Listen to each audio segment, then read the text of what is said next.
So the first thing I need to do is tell you what I mean by housing affordability. This is a term that's used very often throughout policy circles in the academic community, but people use it to mean lots of different things. Some people mean rents or rents relative to incomes. Other people mean house prices. Other people mean some measure of ownership costs like mortgage payments. And other people mean the fraction of household income spent on housing.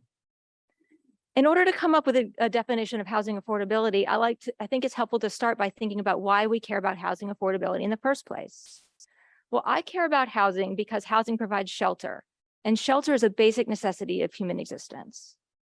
So for that reason, I like to define housing affordability as the price of shelter.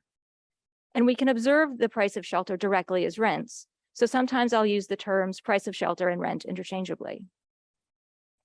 But in order to compare affordability across locations or over large spans of time, we need to take into account a couple of considerations. One is that we want to measure rent for a given quantity and quality of housing. If someone were to move from a single family house to a two-bedroom apartment, we wouldn't necessarily want to say that housing affordability has improved for them. It could actually be that the rent per square foot has gone up. It's just that they moved to a smaller unit in order to account for that increase in rent. And when we look over long periods of time, we need to adjust for inflation. $1 in 1980 was worth a lot more than $1 today. So to give a little bit more of a concrete example, if $1 of spent on rent in 1980 could purchase a lot more other goods and services than $1 today. And so for a lot of what I do, I compare rent to the prices of other goods and services in the economy. Now I focus on rent as the price of shelter, but roughly 2/3 of housing units in the United States are owner occupied, and we can't observe rent directly for those units. So how do we measure the price of shelter for them? It's important to realize that owner occupants do still pay for shelter, even though they may not pay rent directly. They pay for these costs of shelter indirectly through the cost of owning a home. These are things like property taxes, maintenance, mortgage interest costs, insurance, and so on.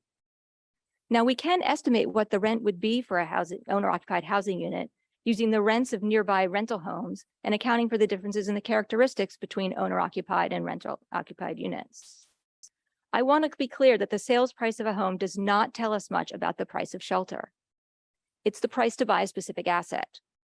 Buying a house does provide shelter now. It also provides shelter in the future. It commits the buyer to paying ownership costs, and the owner gives the owner the potential to have a capital gain or capital loss in the future. So all of these different aspects are rolled up into the price of purchasing a home, which makes it really difficult to tease out the price of shelter in a given period from the evolution of house prices.